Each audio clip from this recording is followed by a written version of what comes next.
पटना में समाज कल्याण विभाग, RSLDC, श्रम विभाग और कमिश्नरेट पुलिस जयपुर के द्वारा इस अभियान का आगाज किया जा रहा है। इसकी भूमिका मैं बता देता हूं आपको।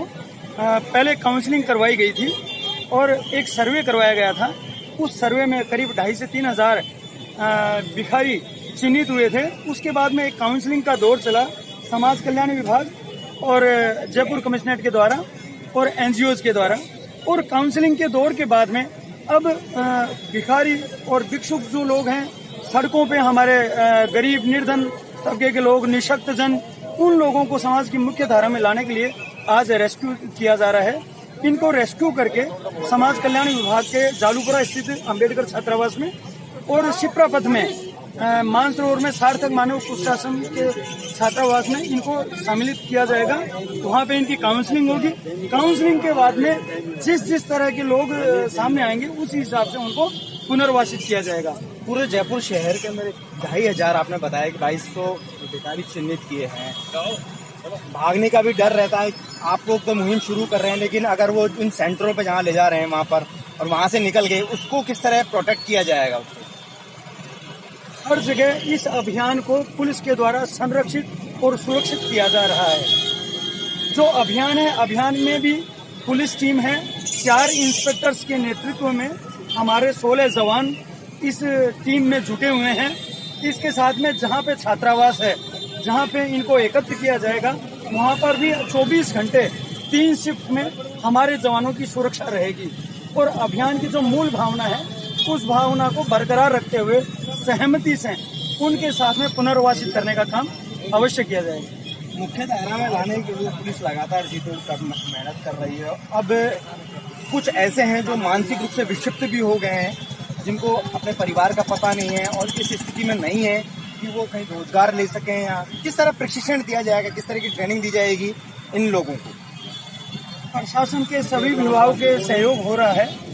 जो बीमार होंगे, निशक्त जन होंगे या ड्रग एडिक्ट होंगे, जिनको इलाज की जरूरत है तो वो CMHO प्रथम और CMHO तृतीय और द्वितीय, इन सबको भी इस अभियान में शामिल किया गया है।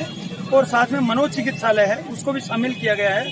और धूम्रपान नशा मुक्ति जो केंद्र है, उनको भी इसमें शामिल किया गया है। तो जिस तरह के लोग सामने आएंगे उनका उसी तरह से उनका उपचार किया जाएगा। और उपचार के बाद में ठीक होने पे उनको जिस स्ट्रीम में अगर वो रोजगार के इच्छुक होंगे और ट्रेनिंग लेने के लिए सहमत होंगे तो उनको ट्रेनिंग दी जाएगी। और उसके बाद में टूरिज्म का एक बड़ा केंद्र है और इसके अंदर हमें ये लगता है कि हर जगह बीमारी है। तो एक तो हमारी छवि भी खराब होती है और दूसरी बात हमें देख के लगता है कि जो लोग काम कर सकते हैं, जिनको सहारे की जरूरत है, वो इस तरह रोड पे नहीं है। इसको देखते हुए इनके लिए समाज कल्याण ने एक अच्छा अभियान शुरू किया। हम इनके साथ मिलकर इस काम को पूरा करें। पुलिस की क्या भूमिका रहेगी? समझाइश की भूमिका, इसमें कोई फोर्स करने जैसा तो कुछ समझाइश से रहेगा अभियान। आज 7 तारीख से ये अभियान है, जिसका प्रारंभ है। उसका बैकग्राउंड मैं बता देता हूँ। हमारे पूर्व DG साहब श्रीमान भूपेंद्र सिंह यादव साहब के दिमाग का एक उपज है, उनका एक विचार था कि सड़क पे जो खड़े हुए हैं बेसहारा भिखारी लोग हैं, जिनको कोई नहीं संभालता, उनको संभालना चाहिए। और ये विचार हमारे माननीय CM साहब अशोक गहलोत साहब ने अप्रिशिएट किया और उन्हीं की पहल पे आगे समाज कल्याण विभाग, RSLDC और पुलिस विभाग, ये तीनों विभाग मिलकर एक नई योजना बनाई है। इस योजना के तहत पहले पूरे जयपुर शहर में भिखारियों का सर्वे किया गया। उस सर्वे के बाद में उनको सेलेक्ट किया गया किस किस तरह की कैटेगरी है। और अब जो आज से अभियान चला रहे हैं, इसके लिए एक काउंसलिंग सेशन भी शुरू में 13 दिन का किया गया था, जिसमें भिखारियों की पहचान करके उनकी इच्छा जानी गई कि क्या वो रोजगार प्राप्त करके मुख्य धारा में शामिल होंगे या नहीं होंगे।